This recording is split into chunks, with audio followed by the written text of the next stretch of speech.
mu mezi makeye aheze buri umuntu wese arazi ibintu hafi igihumbi bimuha amahera wese akigisha icyazi ataravye yuko aba yacize ku mafaranga ukagitanga guko buriya umuntu ntabakwiye kwiyemeza ku bintu aba afise kuko buriya umuntu ntacari umuntu n'umuntu muto cyane ntabwo umuntu yo kwiyemeza ku bintu afise guko umuntu akivuka kw'isi inzu yanjye atangura kuba agishika kw'isi iyo bamwubakiye kandi ashaka yubaka amazu menshi ngaha kw'isi niya nyuma bamwe iyo bamwubakiye tugeze kure kabisa turiko turabona yuko twese duhagurutse tukamenya yuko ataco dufise tutahawe tuhagitanga taco twitayeho tutaravye ngo twavyize ku mafaranga utugire naho tutange ku mafaranga vyoba vyiza.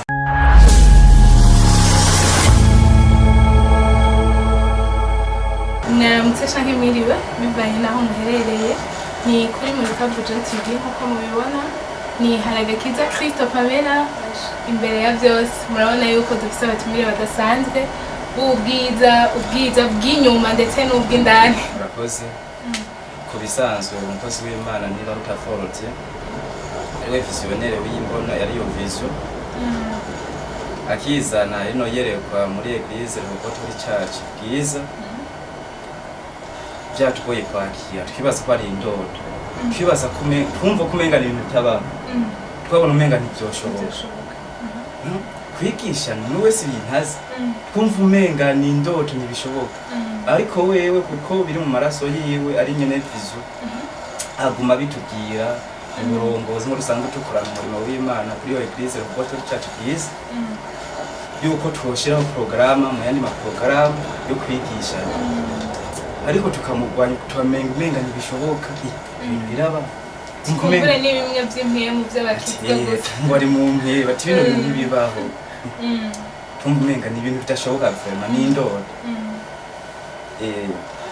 agumye tubonye nyene yadusatiye gose turavuga ati reka turabe nk'abarongozi bo dusanzwe dukora umurimo w'Imana dushireho mu programa twongeremwo wundi umunsi muri programa kwa dusanzwe dufise kugira ngo turabe yuko ino mbono umukozi w'Imana ibaruta forodi tuyishira mu ngiro turavyiga ku twarasize ku munsi di programa mu ndwi ndetse twiga ku wa kabiri birameze neza umwe wese yigishanya ibyazi twatanguye kwiga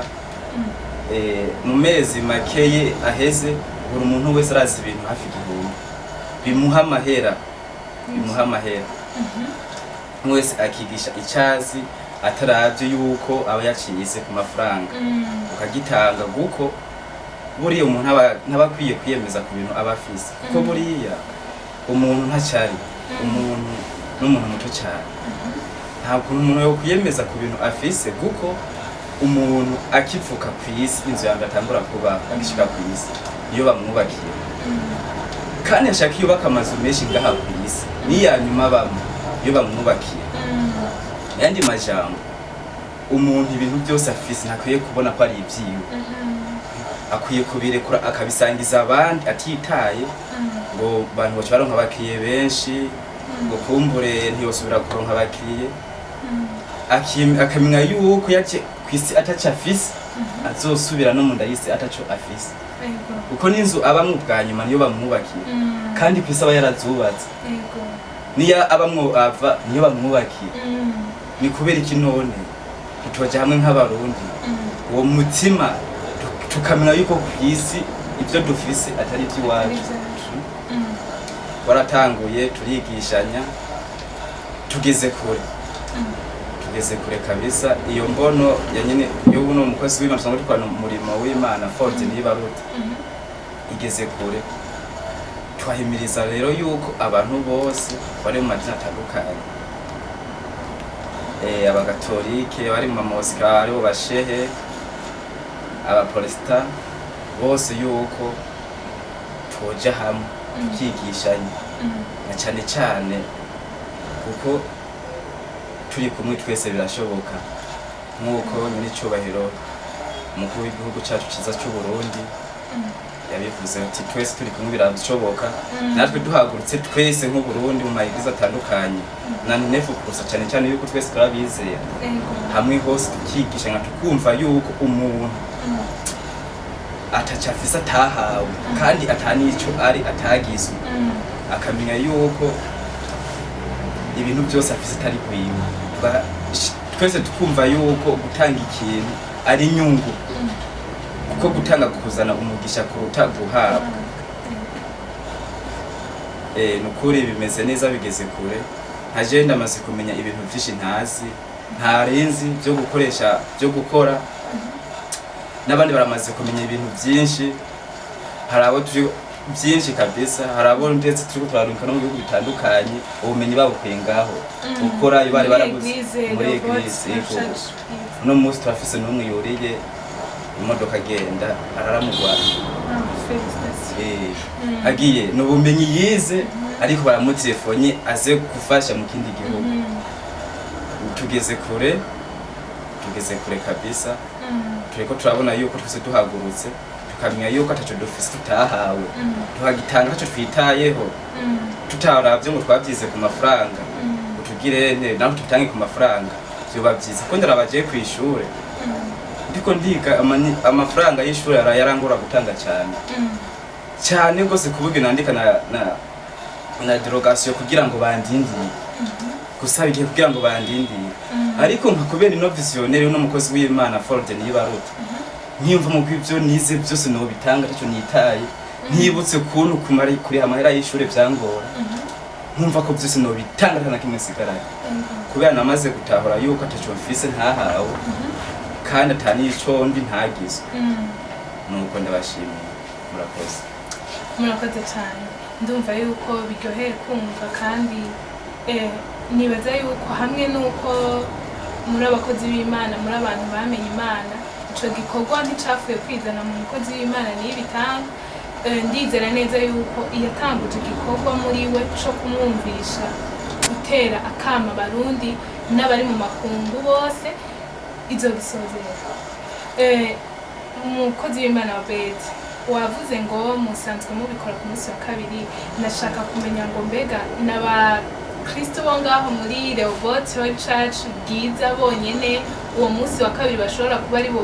bagenewe kwitabira gukora ivyo bintu muriko murakora canke n'undi muntu wari we wese yoshobora kuza kiyunga namwe canke azotegereza kubikorera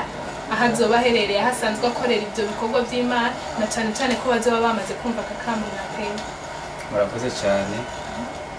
saba Kristo gusa muri Rehoboth Church Bwiza oya twe turatumira ahubwo bose baje byo byiza ko dushaka yu n'Uburundi bwose dushaka yuko toba benshi gusumba twakatse kuvuga yuko twabitanguje muri Rehoboth Church Bwiza kuko ariho na vision twabonye yuko twatanguye gutangurira mu rugo ariko turatumira n'abandi bose kugira ngo baze uwo ari we wese aremerewe kuza nayo mpamvu twafasha kanya kugira ngo abadashobora kumenya ngaho mu Bwiza kugira ngo tubicishe ngaha n'utari hafi no mu Burundi ari mu kindi gihugu so bitomworohera gushika aha mu Bwiza avyumve yumve yuko icafise atacafise atahawe ataco ari atagizwe yumve Uburundi ico dushaka gushikako kuko iyo tumaze kubona aho turi tuzoshika iyo tuje rero ngiye twamaze kubona aho turi tuzobona niyo dushika kuko utagira ngo iyaje ntashika iyaje abarundi aho twicara igomba guharira kwiruka kwino visionnaire ya nyirico yewe umukozi w'Imana Nibaruta Forde yo gutanga umwe wese cyafise ego nuko murakoze nta numwe atavyemerewe mu Burundi bwose dushaka ko n'uburi hanze yo byumva ahari hose akigishanya ahari akamenya yuko Uburundi ari umuvyeyi wacu twese ahari hose ntaraba hageze ariko akita aho yavukiye nuko murakoze cyane nk'umurongozi w'ugwarukaga Obedi aho muherereye ku rushengero Rehoboth Church Bwiza nakaye kamo wotera ugwaruka cyane cyane ugwaruka kuko usanzwe narurongoye akamo ushobora gutera uko ushobora gutuma umuntu aba motive ahari hose nimba ari umujene akumva nawe ibyo bintu si vyega gusa abantu kumbura bamaze kugera ku rwego rwo gushika mu migambi kanaka ariko ko nawe nk'umuntu akiri muto mu buto bwiwe nyene kashobora kugira aho ashobora kugera murakoze cyane icyo numva notera abajene bose ko nanjye sanzwe ndi n'umuyobozi w'abari ugwaruka muri iyo eglise Rehoboth Church bwiza nuko abajene bose baba bari muri Catholique Protestant mu mosque ya Mizirima yuko bohaguruka bose bofata iya mbere bose tukana niyo bakumva yuko abarongozi nyine babo muri abo madini atandukanye ko bose bizeye bagashiraho programu yo kwigishanya bakigishanya na cyane cyane ko abajene twe dufise ingufu twe Burundi bw'ejo twe Burundi bw'ejo niho twohaguruka tukigishanya twe dufise ingufu kandi twe Burundi bw'ejo kugira ngo twese duhagurutse nk'abajene byoshoboka ko ni twebwe Burundi bw'ejo ahubwo twatse ko turanabibamwe na dembere kandi taragera yego nuko shaka yuko umujene wese ndetse muri Katolike abarongozi baho abapadiri abapasteri abakristo babo mamoske abizera bose yuko boshira iyo programme mu yindi minsi mu maprogramme basanzwe barapanze yo kwigishanya umwe wese icari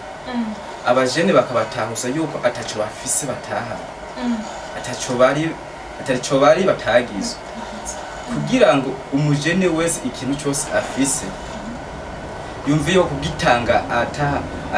ata amafaranga bamuhaye yakize ku mafaranga yumve yuko ari inyungu je ndaraba iyo mfise ikintu atawugitanga ndabura amahoro iyo ndagitanze ndumva muri jewe nduhuza ego rero nahimiriza abajene bose bamenye yuko twebwe Burundi bw'ejo twebwe tunafise n'ingufu twebwe ingufu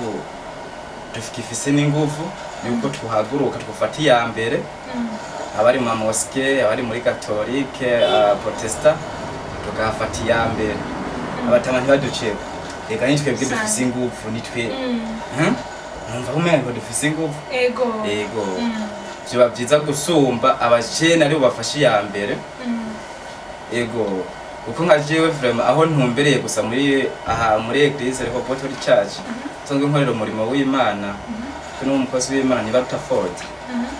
akizana ino vision ngira ngo ndi umuntu atiba gutahura ibintu mugabo ngira niyo natanguye kumva kumenga n'ikintu gishoboka narabivyo numva umenga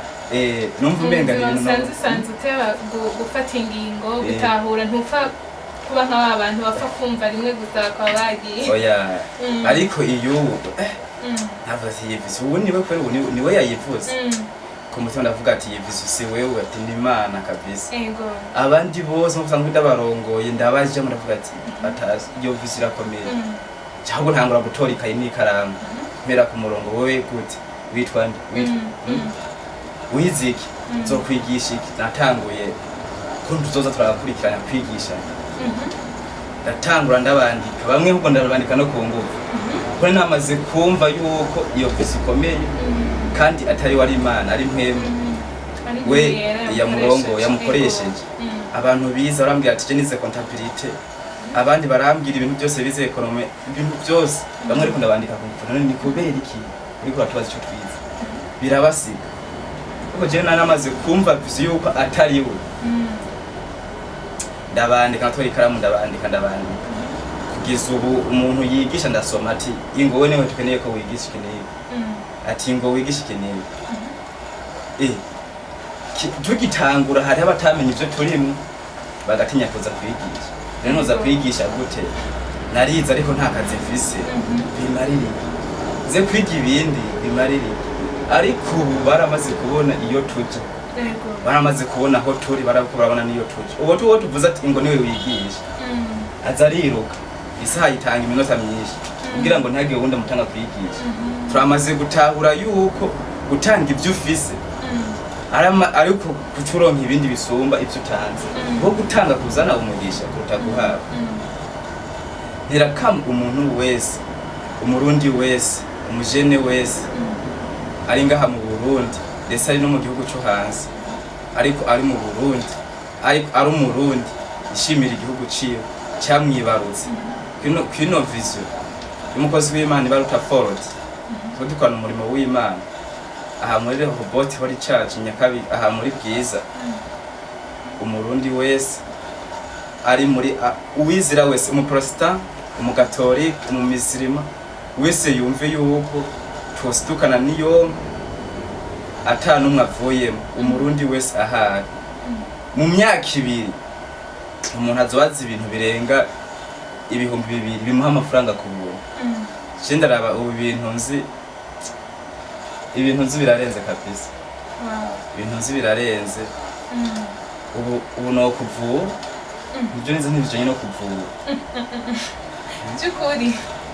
Imodoka no yikora Wumvira mu buryo bw'impyemu mugabo apana mu buryo bw'impyemu, mu buryo bw'umubiri. Nakubwiye ati gitunguru kiriye ugashiramwo aya ariyo tungurusumu,